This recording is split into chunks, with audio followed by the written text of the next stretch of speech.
Hey everybody. Sorry, I'm running a little bit late today. I apologize for that. It's been one of those nights where everything that could go wrong went wrong. So I wanted to hey, how you guys doing? Thanks for sticking around with me. I really appreciate it. I have to have one of these right now because like I said, I've had one of those days and I got to calm down a bit. So if you guys are enjoying a nice cold one tonight, um, feel free to do so with me. I would appreciate that immensely. um, so Michael, thanks for joining me. I hope other people are there as well. And yeah, this is the Ernie Ball Music Man Majesty Monarchy series in Royal. I think it's called Royal Purple. I think. Majestic Purple. I don't know. I love this guitar very much. I'm gonna need some good vibes from it tonight. That's for sure. Um, so, yeah, I wanted to talk to you guys about dialing in a good, really good crushing metal tone tonight, and I wanted to share a little bit of my experience. I mean, when I started using the Helix and other digital platforms years ago, I got kind of lost in dialing in things, and I messed up and didn't dial things in properly for a little bit there because I was treating my digital platform like a digital platform as opposed to an amplifier, and that was a big mistake that I made. And I will say this for sure: if you treat your digital platform, whether it's a Helix or an Axe or anything like that, if you treat it like an amp, chances are it'll sound like an amp. If you treat it like a digital platform, chances are it'll sound like a digital platform. And there were some mistakes that I made, and I've learned from those mistakes. And I wanted to share some things that were taught to me, both by experience and by friends. Um, in the Helix group, Chad Boston is one of the guys that had a really good section of tips for everybody that I took to heart, and I want to thank him publicly for that. And my buddy Jamie Trevino's showed me some stuff, and we've shown each other some things. Um, so that said, let's get started. As you can see, hey Carrie. Yeah, and here's the thing, guys. Feel free to chime in at any time, and I will definitely. Oh, I kicked my camera there. I will definitely do my best to answer your questions. But what I'm going to start with tonight uh, is pretty much step by step how I learned to dial in, um, a really good tight metal tone. And I want to pass a lot of that information on to you guys. And I'm going to do it step by step for you. And I actually have my notes. I had to email them to myself because my printer decided not to work tonight. So I have to actually open up my phone and email notes to myself tonight because nothing seems to be working right now. It's driving me nuts too. Anyways, so here we go. The first thing that you want to do, and this is for across the board. This is for Helix. This is for Axe. This is for the head rush. This is for even your amplifier. Your analog amplifier, your tube amp. I mean, this goes across the board because a lot of these principles will transcend everywhere. But some of them, like this first tip that I'm going to give you, is mainly for digital platforms. So if you have a guitar such as this, like once again, we're talking about metal, modern metal. Most of the guitars that we buy nowadays have like higher output pickups. And one of the complaints a lot of people have is I'm getting this digital clipping or these weird artifacts and stuff in my modeler. Well, here's how you fix that. What you do is you go into your global settings. Okay, make sure you can see that. And then there's right here the ins and outs. There's a guitar in pad. Turn the pad on. Okay, what that does is it knocks it down about 6 decibels, and that will actually take care of any digital clipping that you get from higher output pickups. So if you have a classic guitar which has lower output pickups, don't use that, or try it. Try it and on and off A/B it, and you'll see that it actually will make a difference either way, whether you have high or low output pickups. It's subtle, but it's actually a really huge thing, because it takes care of all that and it cleans it up. So now your tone will be even tighter, and there won't be any of those weird particle-y artifacts when you're, doing palm muting or anything like that. All that'll be cleaned up and gone. So that's definitely the number one way to clean up your tone. So let's get started. Here's what I did. I picked the flubbiest amp on the planet, which everybody knows is a Mesa. They are super great amps, but they're flubby and they're kind of gooey. Playing them makes you kind of feel like you're stuck in the mud with slick tires. So yes, I do need a helper. Tonight, this is my helper. Okay, so what you want to do, so I pulled in a HELIX already, a Mesa amp already, and an impulse response already, just to save time. And I want to show you what that sounds like now.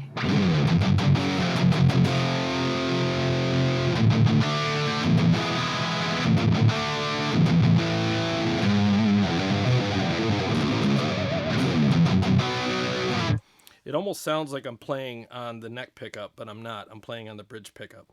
So, the tone is decent, but it just doesn't sound really articulate. It's kind of muddy. So let's clean that up now. And one of the best ways to clean that up is, once again, is with the pad. So we clean that up with that. So let's go over and check out the sag. So you want to take your sag all the way down to 0. And a lot of people are probably wondering, well, why aren't you putting an overdrive in front of it? Well, I will, but first let's clean the amp up. Let's get the amp at top-notch settings, and then we can go ahead and put the overdrive in front of it and clean it up further. So first, let's take care of the amp. Let's not mask anything on the amp with that needs to be addressed with an overdrive pedal, because that's the easy route. So I took the sag down, and what you want to do as well is take your bias up to about 8.5 or 9 on the bias and the bias X. What that will do is saturate the tubes, per se. It'll do it on a real amp, but on this we're doing a simulation of an amplifier, and it actually works the same as it does in the real world. It will saturate the digital tubes, if you will, and make them a lot more aggressive sounding. So I already did that to save time. So you do that. So let's go. I'm going to go down the list here. So now here's the fun part. We're going to add the overdrive pedal. Now, on the HELIX, there's a bunch of overdrives. Here's the thing that I love about the HELIX, though. It allows us to buy whatever pedals we want and hook it up to it via effects loops. It's got 4 effects loops, or you can put them in the front. Now, in the overdrive, I put it in the effects loop, and then I put the effects loop in front of the amp.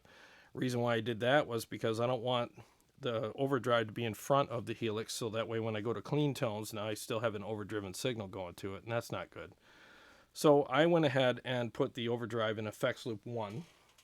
So we're going to go ahead and put that in now. So we'll go down to send and return, mono, effects loop 1. And here is my overdrive pedal.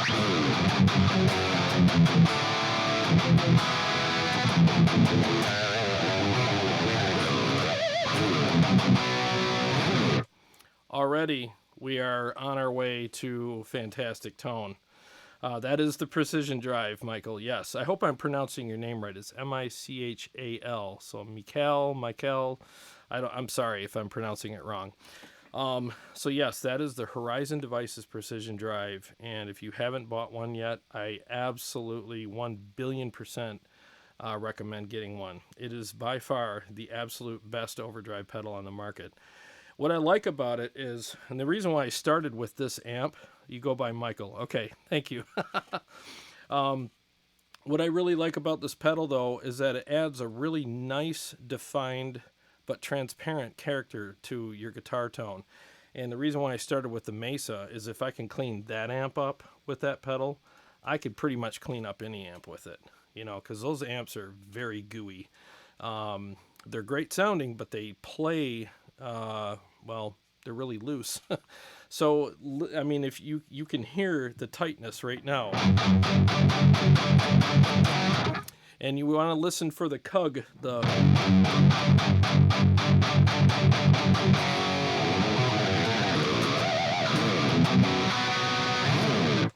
So it's got a really nice tight sound to it. So here's what I'm going to do. I'm going to A-B it for you now. I'm going to go ahead and bypass the pedal. Okay. So now it's bypassed. Now, if you got headphones on, you're really going to notice the difference. I mean, it's major. So basically, here it is without. Here it is on.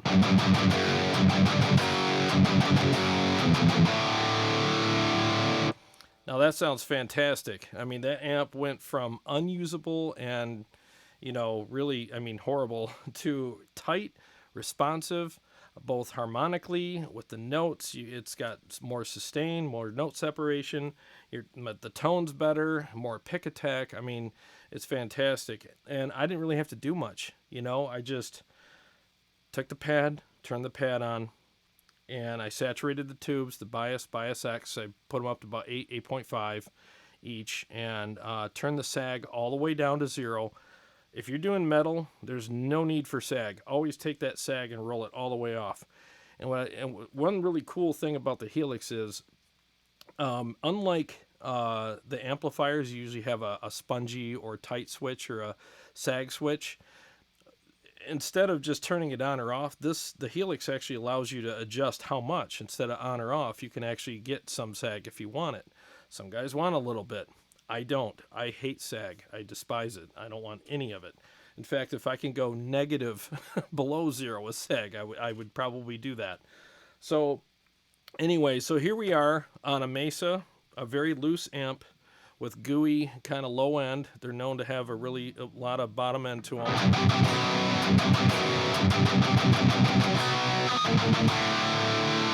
Super tight. I mean, that sounds absolutely amazing.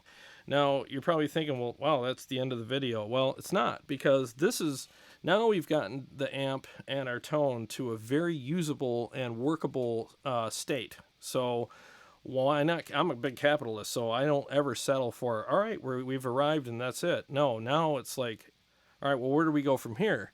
Let's see how much further we can take it. Now, I'm going to do this with a couple of amplifiers for you guys, too, to prove that this works on pretty much any amp, unless it's just not designed for metal. I mean, there's some amplifiers that just, you know, they're just not designed for it. You know, but you could still make them tight with a good, you know, overdrive pedal. So going down the list here, you know, so I already A-B'd the tone and showed you the difference, and I hope that it was obvious. It was very obvious to me with my in-ears that it's much tighter and more responsive with the overdrive pedal. And once again, there's great overdrive pedal models in the Helix, but man, that precision drive is sick. You really can't beat it. And if I thought I could get away with not having it, I wouldn't have it, but I do. So, all right, so one other thing we want to add is chorus. And some of you are probably thinking, chorus, I mean, doesn't that kind of make the sound kind of milky or cloudy? Well, if you have the wrong kind of chorus, yes, it can. But what I do, I'm going to give you a demonstration with the chorus that comes with the Helix. And I'm also going to give you a demonstration with the chorus pedal that I bought. I'm a big, obviously, John Petrucci fan, and I have his Dreamscape pedal. And I love that pedal, and it adds just the right amount of character to my tone. But before I go there, I'm going to dial in a stereo chorus sound for you here inside the Helix to show you what that can do. And there's a couple of little tricks that you can do with it so it doesn't make your tone cloudy or milky. So go to modulation, stereo.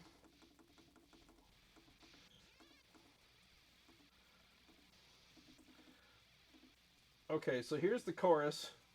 Now, here it is just as I pushed the button. Now, that's way too much, and that's the problem. You guys that are new with the Helix or any other digital platform, I mean, don't take the effects at face value and go, decide whether or not you like it. I mean, they're just kind of there. So what you want to do is just select it and then tweak it for your taste. I mean, this is obviously way over the top,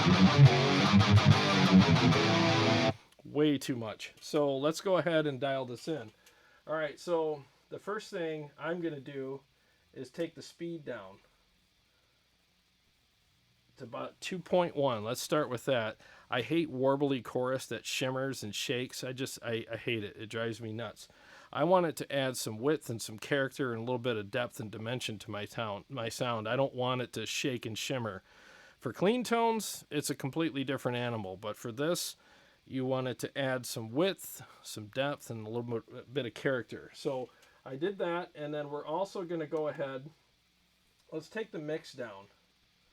Okay, let's take it down to about 25% and see how that sounds.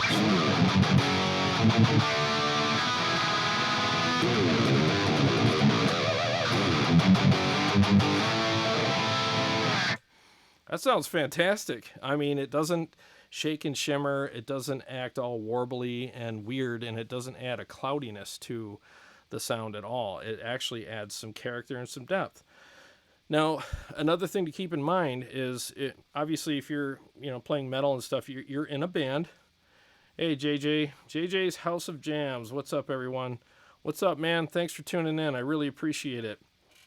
And I'll pause for a quick station identification. This is Tone Wars. I do a lot of gear reviews, tutorials, and things like that. And myself and my co-host Carrie, we actually do reader comments, viewer comments episodes and stuff like that. So we really enjoy doing this. And we have a lot of awesome stuff coming up. I'm actually going to be reviewing the new power cab from Line 6 very soon, probably within the next couple of weeks when I get my hands on one. And I can't wait. We're going to do a special kind of episode with that because I know a lot of people, including myself, are very excited about that. So make sure you stay tuned for that. If you haven't subscribed, please do. We appreciate every subscriber that we have. Thank you very much because we're nothing without you, and we really appreciate that very much. Okay, so yeah, and if you're a gear nut like I am, I mean, you're going to love this channel. That's all we're about is gear, tutorials, and having a good time. So, all right, so we have tightened up the tone, and we're at the point where we've added the chorus.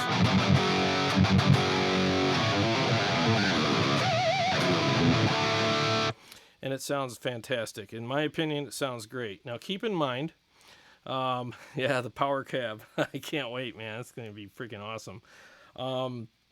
So keep in mind, like, if you have a little too much of an effect when it's by itself, maybe that's a good thing because you're going to be in a band with a bunch of other people. You got keyboards or bass or maybe even another guitarist. You got drums, you got vocals, you got all kinds of stuff going on. So you want to stand out. And I mean, it's kind of like, I know it's weird for a guy to say this, but it's kind of like makeup. You don't want to see it. You want to see what it does, The moment you start seeing, like, I don't remember like Tammy Faye Baker, or that lady that was on that Drew Carey show. I don't remember the name of it. She had all the makeup and stuff everywhere. She looked like horrible. If it's that far with it, you've gone way too far, and it's time to pull it back a little bit. So anyways, the chorus, the tightness, everything right here is great. So.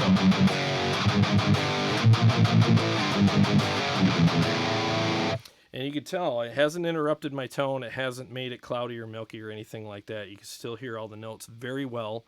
And I like this. This is a very workable, doable tone. And I'm going to get to impulse responses in a minute.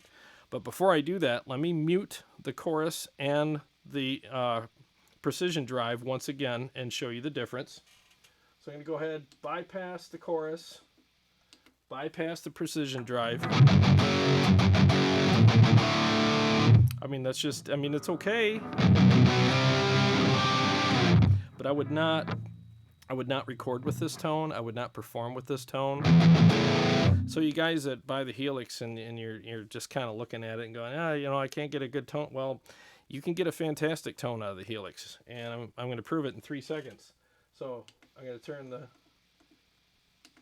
precision drive and the chorus back on.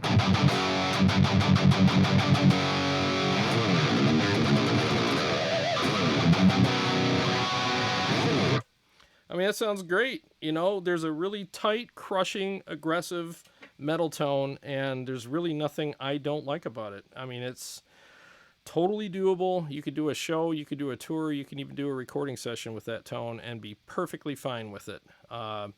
So, and it doesn't take long. I know it seems like, oh, that was really easy, you know, I mean, but it took me a while to get to this point because I had to learn the hard way.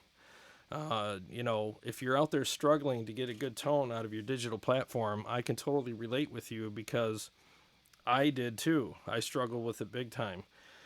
And I had to learn the hard way, you know, and then finally I started comparing these tones that I'm dialing into other amplifiers that I've either recorded or have had in the room with me, and that's really the telltale right there. So if you have a tone that you're after and you have a certain guitar player that you really love their tone and you follow them big time, well, you know, isolated tracks are not a thing that's very hard to find anymore. I mean, you could find isolated tracks of just about anybody on YouTube or any other, you know, video platform. And what you want to do is find that isolated track, play it through, you know, the same speakers you're dialing your tone through, like some flat, you know, studio monitors or whatever, and then just A/B it until you get it right. And I'll guarantee you it's a lot easier than you think. And these basic principles right here with turning the pad on, and dialing in the amp with the sag all the way down and saturating the bias and the bias X tubes, you know, just turning it up to about 8.5. And then putting a good overdrive in front of it. Those principles will get you about 80 to 90% there, and the rest of it's just EQ and a little bit of tweaking and picking the right impulse response, which I'll start talking about in a minute, and you're home free, and you got everything. You know, so it's just a matter of getting those basic principles down, and you know, after that, it's all simple. So I'm going to read a couple comments here, and then I'm going to talk about the impulse responses. Hey, Chad. Chad's one of the guys that was. He has a you know, he has a I think a introduction kind of thing for all the Line 6 Helix users, and there's a lot of really good tips in there. So if you haven't checked that out, check that out because there's some really good basic fundamental principles that all of us can apply to the Helix, and it's going to solve a lot of problems before they even pop up for all of us. So definitely check those out. Michael, regarding the IRs, any source recommendations? What would be the difference if we were to use a stock cab with the signal path? Okay.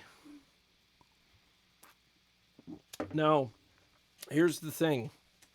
The two IR companies that I really like are Ownhammer and Live Ready Sound. And the thing I really like about both of those companies is they're pretty much drag and drop. You know, you pick an IR and you don't have to do all this homogenization to it to make it sound good.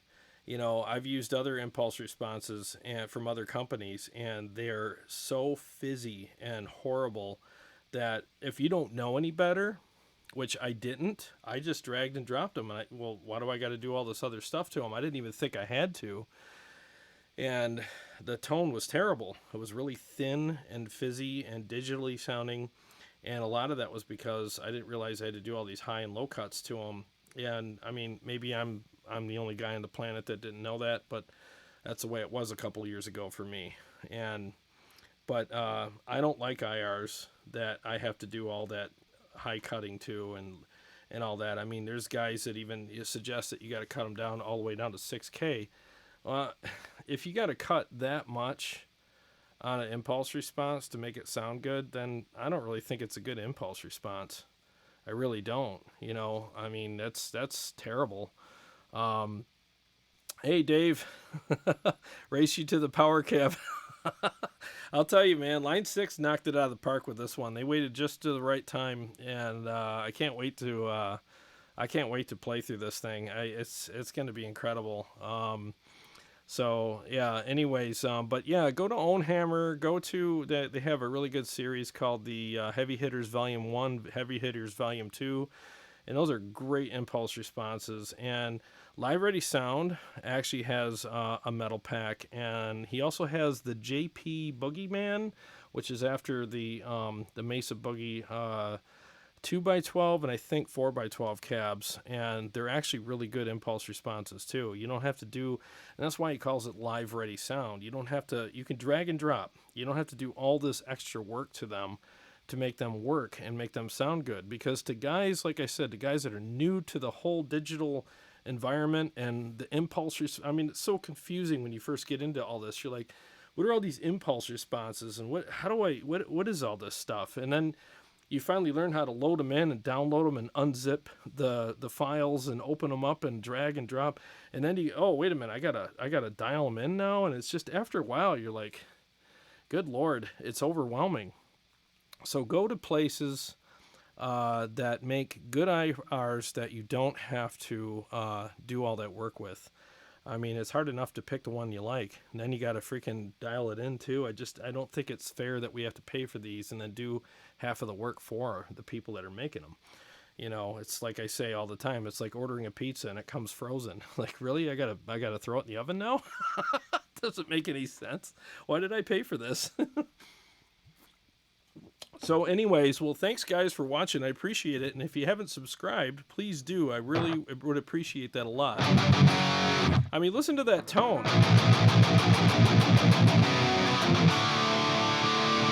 That's disgusting. It's amazing. That'll scare an intruder out of your house, you know? Now, here's some tips on how to test the tone as well. I mean, obviously, chugging. So you want to do the tight palm muting, you know? And the looser palm muting, you want to know if you can hear the difference. You know, and then you want to make sure that it's got a good harmonic response to it.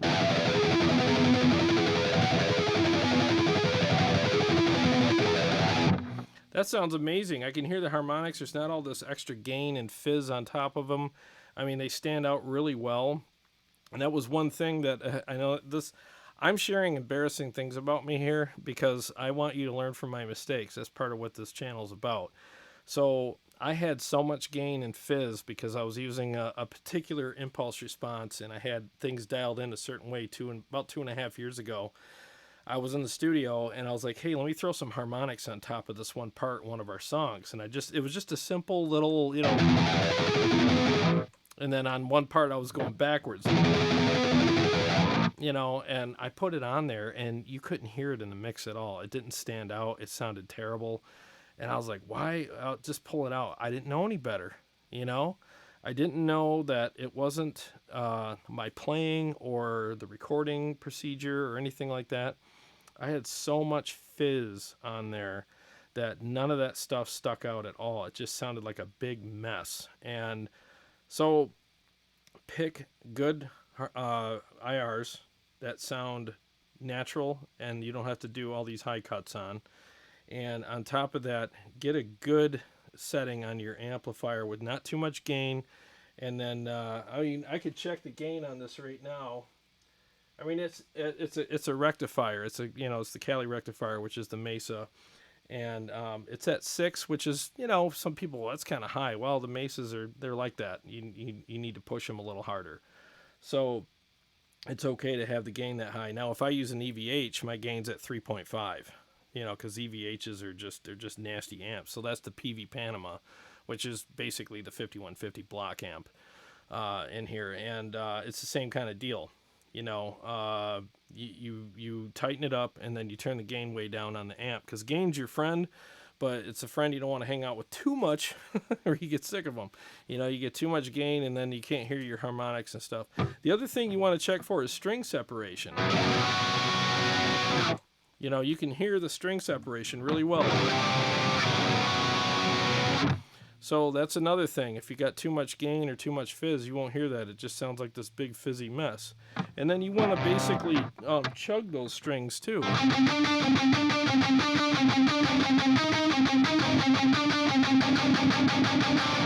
You know, and then they have some body to them and some attack on them, and that's actually a really good sign. I will turn the overdrive off to show you the difference.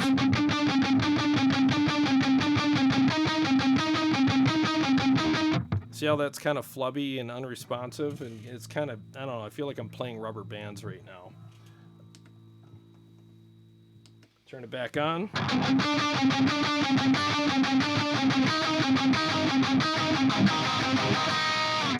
I mean, it just sounds way more responsive, and it's not because I added gain, it's because I added an overdrive. And the settings on the overdrive pedal that I'm using, which is the Horizon Devices Precision Drive, are these. I have, there's a tack knob, which basically gives you the tightness. I have it up 2 notches because I don't want so much attack that it's so thin. You can actually turn the knob all the way up, and it gives you a really attacky kind of tone, but it actually sounds almost like a single coil because it thins out your tone too much. I don't like that. So I went up 2 notches, and it's very tight with that. I have the volume at 12 o'clock, and I have the bright knob at 12 o'clock, and then I have the drive all the way down to 6 o'clock. I probably have it at 6:30. I just put a nudge of gain in there just to give it a little more gain, but it's nothing really major. It's just a touch, you know. And honestly, I think it sounds perfect just like that, you know. So now, Dave, you use the PD. How does it shape up with the TS-808 and other distortions units on board? Great question, Dave. He's talking about the precision drive and how does it compare to the other units. It basically outdoes every one of them. It outdoes them tonally. It outdoes them with character. It outdoes them with headroom, because where this pedal actually, where this pedal is at noon, all the other pedals are all the way up, especially with the gain, the tone or brightness, and the volume.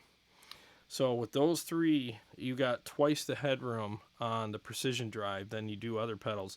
And once again, they don't have an attack knob. So the attack knob is really the magic in this pedal, that gives you that really good striking pick attack and that great character.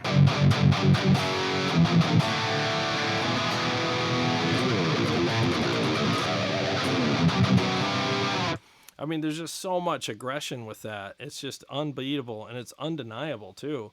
It's one of those pedals, if you use it for a couple weeks and you go back to any other pedal, you're going to find out what is missing immediately. And no matter how well you dial in those other pedals, you're going to be like, oh my God, yep, I can hear everything that's missing now. And this pedal has spoiled me. I won't use anything else. So, and the other thing that's nice about it is it has a gate. It has a really nice gate on it. So it tightens up your tone with that too. So yeah, it's more expensive than other pedals on the market, but you get a free noise gate with it. So, and the attack knob and all the headroom. I just don't see why anybody wouldn't buy one. I really don't. JJ's House of Jams. Had my Helix floor about 3 weeks, got rid of my pedals to make it happen. Okay, good. The routing is killer. Yep, running 4 cable method into my Mesa stack and send to my diesel stack. Wow, wet, dry, then path to for a dog. Oh, man, you got a pretty elaborate setup there, man. How do you like it?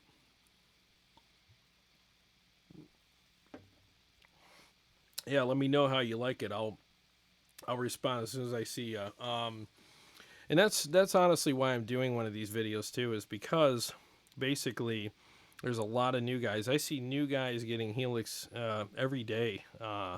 You know, our group is growing like leaps and bounds, and I wish somebody I think I wish somebody gave me the basics. Maybe there were guys out there doing it and I didn't see it. But there's nothing wrong with going back to the basics every once in a while and tightening things up and starting with a platform that's pretty much ready to go, and then you can start adding things onto things as opposed to covering up a bad platform with other things.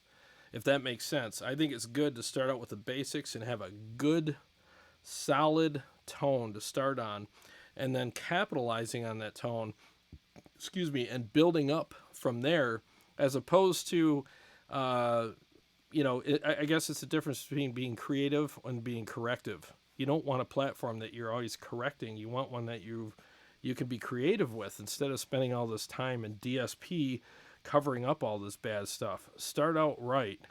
Do these basic principles, and then everything else from there is just being creative, not corrective. You've already done the corrective work. Now it's time to get creative. I love it, man. Tones, tones, tones. Yeah, I mean, it's never ending. I don't know how often you gig out, but I, you know, I'm getting ready to gig out a lot pretty soon here later this summer, and I got to tell you, I used to have a Mesa rig. I had the dual roads, the what was it called, the dual rec roadster, and I had a 4x12 with that. So that was a 2x12 combo, and plus I had a 4x12 Mesa cab, two pedal boards because I play prog, so I got all the crazy effects that I need for that. And then a switching system, the Patchmate Loop 8 switching system. It was all great stuff, but I just got tired lugging it around and setting it up, troubleshooting it, maintaining it. Now I just plop this thing on the floor, turn it on, and I'm done. And all you have to do, I challenge anybody, and please understand, I'm not disparaging your rig. Your rig is freaking beautiful, man. It's gorgeous. I'm sure you got a diesel and like you said, you had a Mesa.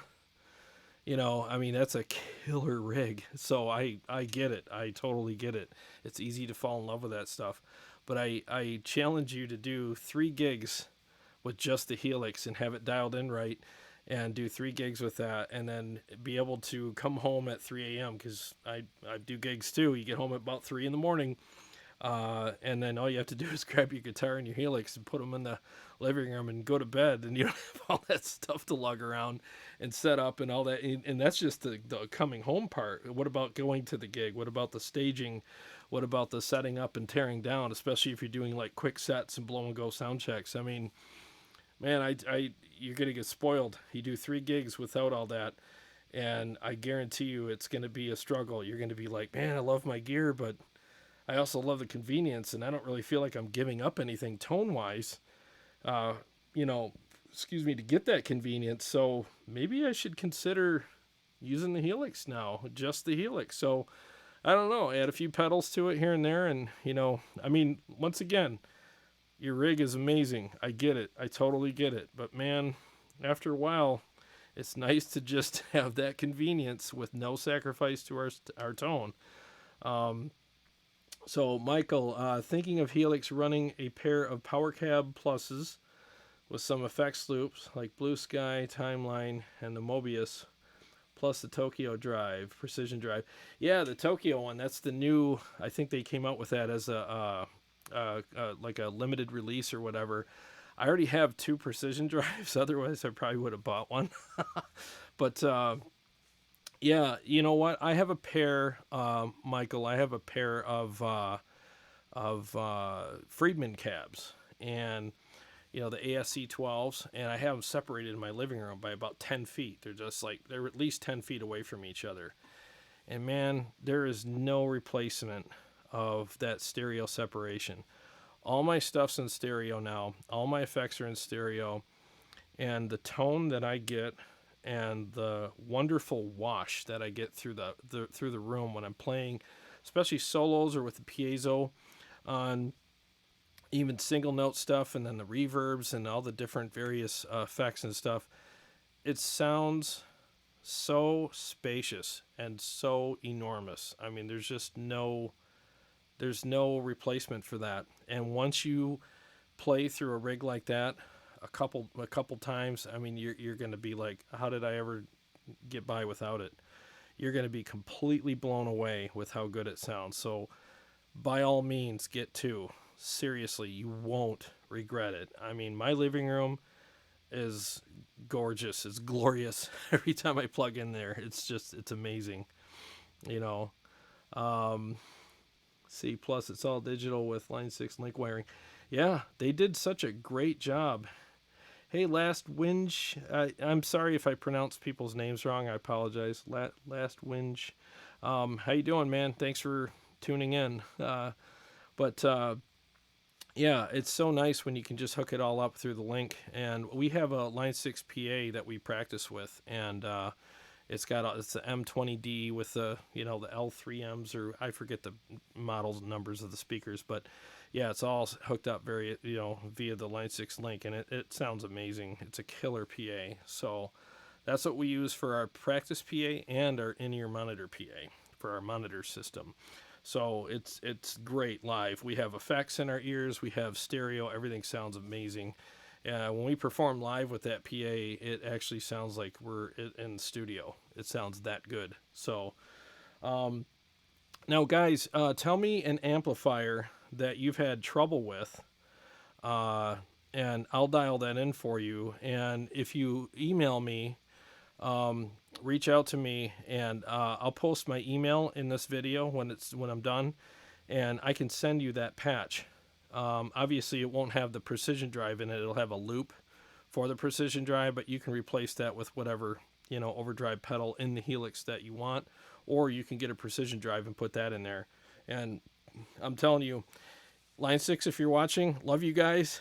If you guys put a precision drive in this, it would be that'd be crazy. People would go nuts.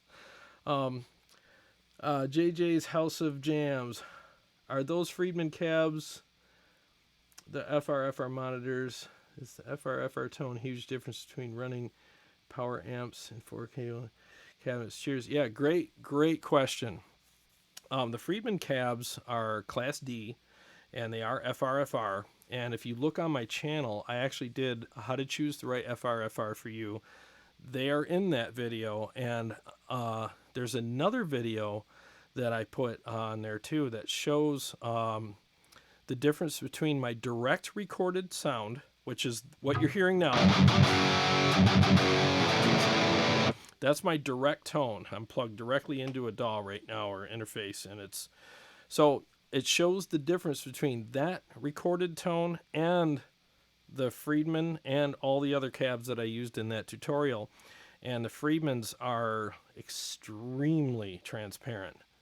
As far as I'm concerned, they're the closest to transparent cab out there that I've ever heard. There's some other ones that sound good, but they're just not as transparent.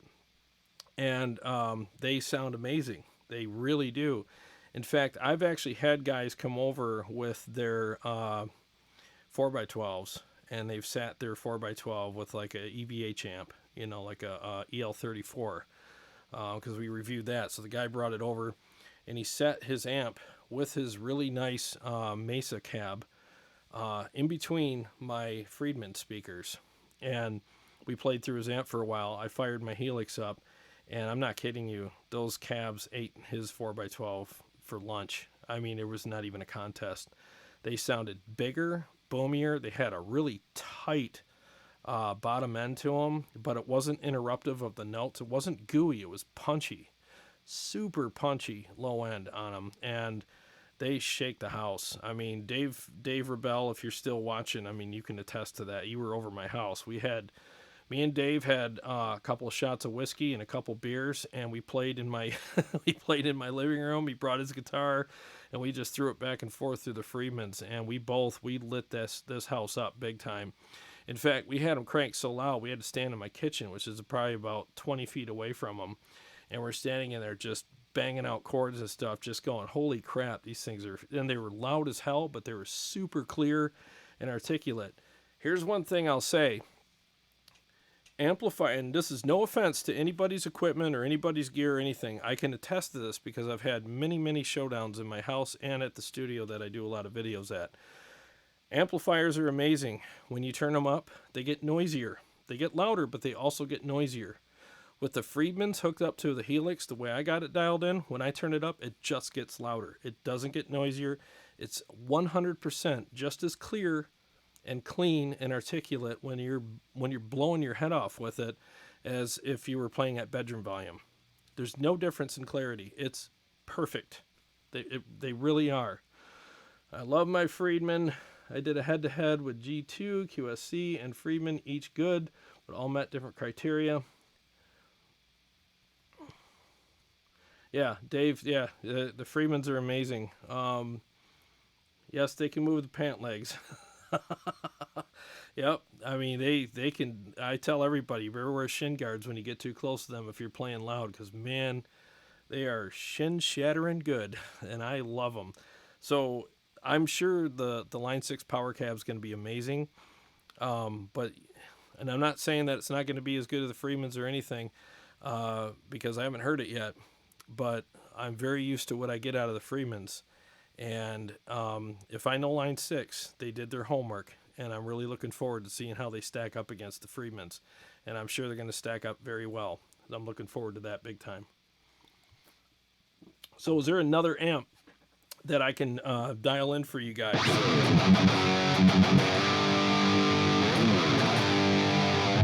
I'll even drop tune a little bit.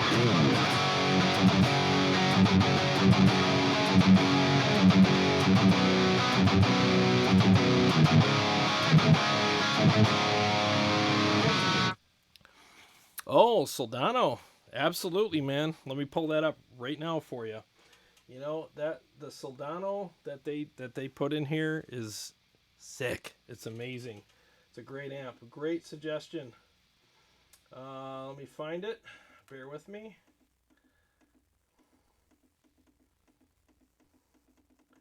I'm probably going the wrong way. Oh yeah, going the wrong way. Bear with me, guys. Okay, so it's the Solo Lead Crunch. All right, this is just it right out of the box. Ooh. Oh my God, that thing's sick. Okay, I'll do an angle for you.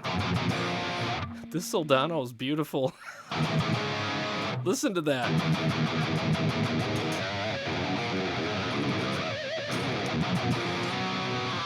What I love about this tone right now is I feel like I'm playing bridge cables. The chugs are so fat. I mean,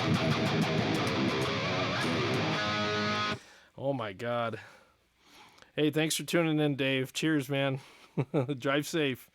Dude, the Soldano sounds sick. That's mean as hell.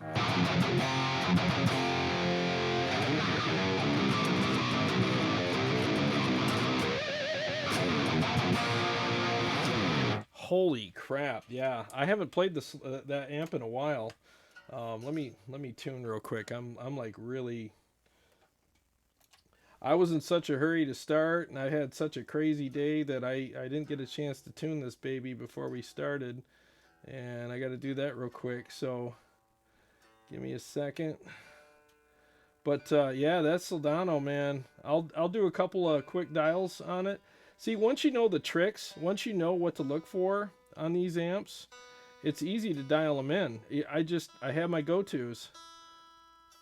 I have my go-tos as far as the things that I look for. So let's go ahead and do that. Okay, the drive's at 6.1. We'll leave it there for now. I don't have a problem with any of these other settings. So let's go ahead. Let's turn the master up to 6. To shove some more stuff into the tubes. Take that sag down to 0, because I hate sag. And let's go ahead and cram these tubes with everything we got here. Let's go ahead and take these up to about 8. Let's see what we got. Tighten it right up.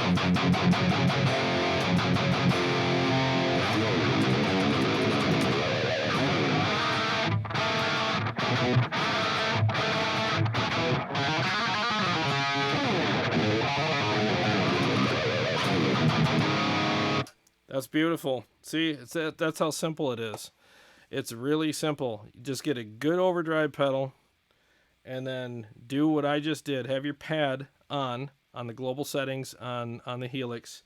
Pick any metal amp that you want and do what I just did. Take your sag down to 0, saturate the tubes with the bias and the bias X about 8, 8.5, right around there, and adjust your gain according to taste and whatever EQ settings according to whatever taste that you have, and pick a good impulse response, and I mean, you're done. I mean, it's that simple. And I have put my Helix up against so many amplifiers. I was in a room once with about $50,000 worth of amplifiers once and did a reamping episode with this, and it stood up to every single one of them. Even the guys that brought their own amps in, when we did a blind test between my Helix emulating their tones and their tones right next to each other, back to back, they couldn't tell the difference. In fact, 2 of them picked the Helix and said, "Oh, that's my tone. I know my tone, and it sounds sweet, and I picked it because I like it better, and I know that's my amp," and it was the Helix. So if that's a testament to you, you know, I can guarantee you that these are really good, solid tones. Can you dial in a stock cab with it to compare with the IR? A stock cab. Oh, yeah, absolutely. Yeah, let me do that. Okay. So, so here's the solo. Sounds fantastic. Okay, so let's go. I'm going to save this. All right. And then I'm going to go ahead. Great idea. I love this, by the way. Guys, message, comment, ask me to do anything. That's what this is about. I love doing this stuff. So let's go ahead and get a cab. The cab that I seem to like in here is the oversized, I think it's the oversized vintage 30 or whatever. Here it is, XXL vintage 30, and then I go with the 421. That sounds pretty good. It's definitely thinner.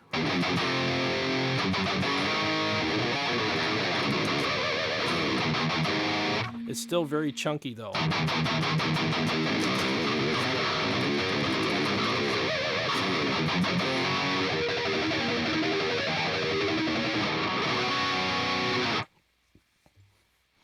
All right, Carrie, thanks for tuning in. See you soon. They have an EVIR. Yeah, JJ's House of Jams. You're welcome, man. Thank you very much. Now let me go back to that Ownhammer IR that I was using. Okay, so you can hear the difference. Okay, here we go. I'm going to go back to the original tone. It's just fatter, you know. I mean, here's the thing that I like about, I mean, the Helix. Here's the thing. God bless Line 6. They made the ultimate modeling product out there, and everything in here sounds great. It really does. There's companies that specialize in just speakers, though, and speaker emulation, the IR companies. Now, in my humble opinion, I think that the impulse responses are better because they're made by people that just specialize in that. Where Line 6 specializes in more of the modeling and all the other, and they did a great job on the speaker emulations in here. Don't get me wrong, they really did. But there's a difference. There is a difference, you know, and I just find that when you have a company that pretty much donates all of your time to just speakers, there's going to be some fine-tuning and some tweaks and some little artifacts and different things that you're going to do because you have all your time dedicated to that. Now, if Ownhammer made digital amplifier modelers, I don't think it would be as good as Line 6's Helix. So there's your difference right there. I mean, that's kind of the way I look at it, and I think that's a pretty fair way to look at it. Okay, so... Okay, Last Whinge, they have an EVIR. Please explain that. I'm sorry, I don't know what you mean by that. and then I'll answer that. Richard Rooney, I just got on. What cabinet is the IR? This is an EVH vintage 30 cab with and the one I always go for has a combination. It's the modern combination, which is a Royer 121 and a SM57 combo. That's the modern way to do metal when you mic cabs. So that's why I like this. It's got the low end and that little bit of top end to make it cut.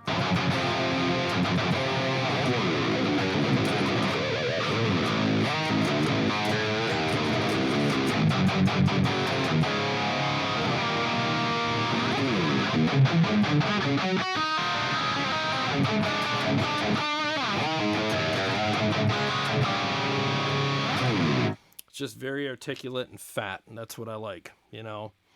Okay.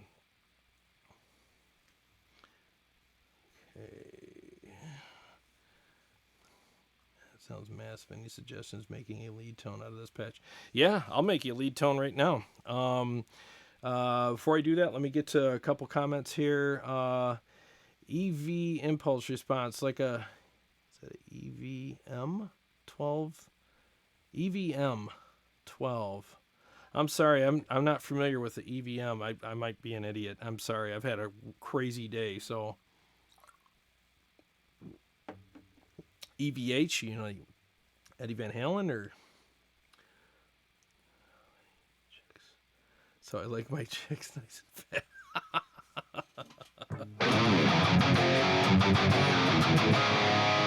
Man, I mean, there's a lot of Twinkies fed to that impulse response. I got to be honest with you. I mean, that thing's fat as hell. Have you played on them Laney cabinet? I haven't used the Laney cabinet. I haven't done any IRs with those. I usually stick with the vintage 30 type speaker emulations on a Mesa or a EVH cab. That's kind of where I go. I've tried other cabs, and they just don't seem to be as fat. I like fat, bold, and kind of thunderous tones. I like them to be kind of dark because I don't want people in the audience like covering their ears when I'm doing leads and stuff and being like, oh, it's ice picks in my ears, you know. I like to try to be as conscientious to the listener as I can. I want people to enjoy not only what I'm doing, but how it sounds and how it's presented to them, because I've been to a lot of concerts and I've seen a lot of amazing guitar players that have horrible tone, and when they start playing and doing leads and different things, I mean, it's just, it hurts my ears and I can't enjoy it. And I end up leaving or putting a bunch of, you know, I got those earplugs that cover, you know, my ear, you know, I don't want to do that to people, and I don't want to turn people off with my tone because they're going to miss all of the hard work I put into my practicing and my writing and my solos and my riffs and all that. And I don't want people to miss out on all that because my tone sucks. So I try to add a little bit of a smoothness to it so it's not so ear piercing, you know, and I'm very picky about that. And I've learned from some great guys that have taught me a lot. And one of the things that I've learned is don't dial in your tone with your speaker on the floor. You want it at ear level, because that's where everyone else is hearing it. Your knees aren't going to tell you much, but your ears will. So, the vintage 30s are amazing. They are a classic 80s speaker. Zach Wilde uses them. I'll have to check those out. Thanks for the tip. I mean, I'll definitely check them out. So it's an EV speaker. I'll have to check that out. So please tell me what they are again. But really, and I'm sorry, I've had a crazy day, and I'll look through the comments again, and I'll do some research on them and see if there's a impulse response out there for them, and I will definitely give them a try because I'm all about, you know, trying out new things. So let's do a lead patch real quick. Let's turn this off here. Now the main thing.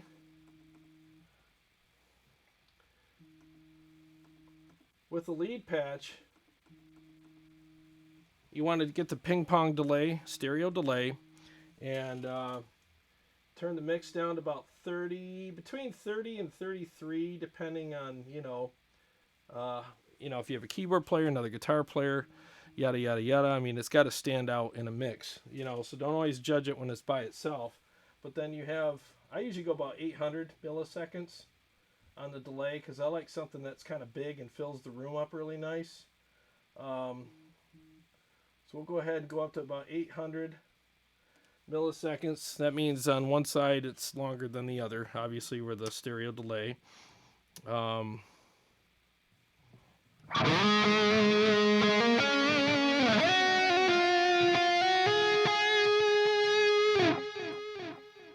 yeah, that's pretty good right there.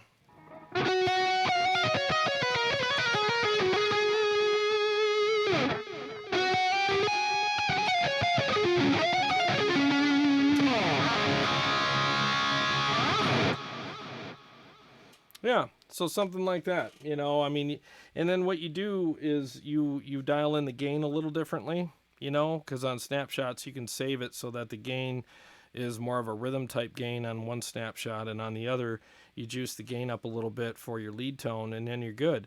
What I do is I got two precision drives, so I got one dialed in for rhythm and one dialed in for lead, and they have different settings on them. So that's just the way I have it dialed in. So you could do whatever you want. You can have your snapshots take care of that, or you know, whatever. I have the snapshots take care of it in a way where I use the effects loops for my precision drives. So I have two of them. So one effects loop is turned on my rhythm channel, and then when I go to my lead channel, that effects loop is muted or bypassed, and then the effects loop associated with the other precision drive that's dialed in a little hotter is activated and in that snapshot when I go into my lead channel.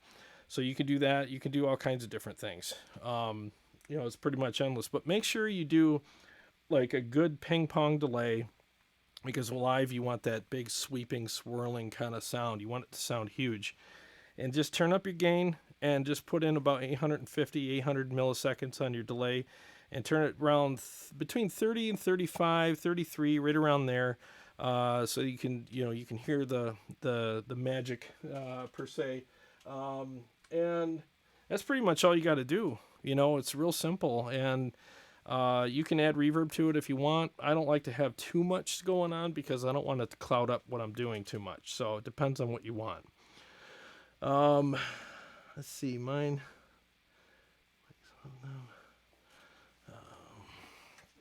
Let's see, Luis Manuel Mentos. I'm sorry if I pronounce these wrong. Have you tried your Line 6 Helix in the effect loop of your EVH? I don't have an amplifier anymore because I prefer to just use the Helix. I don't want to use amps anymore. It's just too much work lugging them around, okay? Do you get a better results with the EVH power amp or the Gemini? I would say that the... I run through the FRFR cabs, and I get great results with those. Okay, so that's basically what I do. Guys, I'll be right back in a second. I apologize. I'll be right back, okay?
Okay, sorry, live.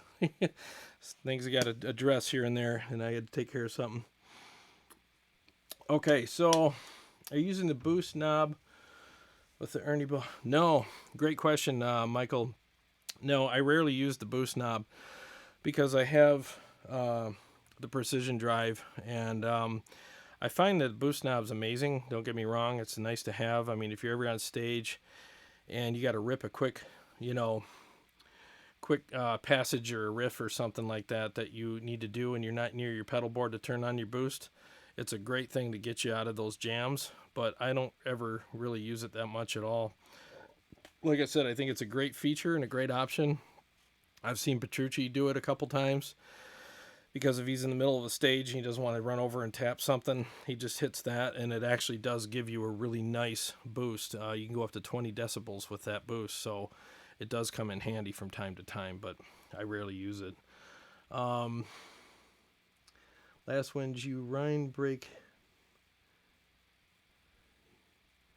You Rhine break, methinks. I don't know what that means. Sorry.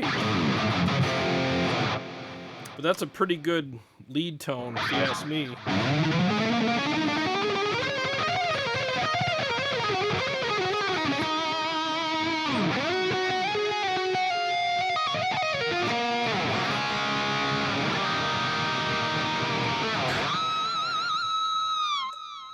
Yeah, I mean, that's really all you got to do. I mean, the thing is with the Helix is the biggest mistake that you can make with this product is that you overthink it and make it too complicated. It's actually a very complicated product that's very simple to use. And if you approach it like you would any other amplifier and pedal board, you're going to get a lot further, a lot faster with it, and you're not going to make all the mistakes that I made when I started out. You don't want to treat it like a computer or a digital platform. Treat it like an amp with some pedals, and it'll sound exactly like it should. You know, it really will. So that's really what I have to say about that. I mean, if you, once again, dialing in a good metal tone requires what I said earlier. Turn your pad on in your global settings. Turn your sag all the way off. Adjust your gain to taste to whatever kind of genre of music that you play. And then basically, you know, turn the saturation up on the bias X. Make those tubes work a little harder to give you that nice gain and that saturation that you like, that fullness and that fatness. Get a good overdrive pedal in front of it and dial it in accordingly. And typically, like if you're going to use the Scream 808 that comes in the Helix, just turn your the volume all the way up. You know, the gain pretty much all the way down. Maybe nudge it a hair, and then keep your tone rate in the middle. And usually you're pretty good with that. If you really want to take it a step further and get really good, crushing, scary metal tone, get a precision drive. I'm telling you, you won't regret it. I don't know one person that has regretted buying one of those. You know, seriously, they're the best overdrive pedal in the world. They are absolutely the best. So that's pretty much what you got to do. Well, hey, it was great hanging out with you guys. I hope that you guys found this informative. I really do. And if you haven't subscribed, please do, because we have a lot of great stuff coming up. I'm going to try to go live every Sunday night right around 8 o'clock or so and have a beer with everybody and hang out. Let's see, amazingly informative live feed. I learned a lot. Thanks for making it happen.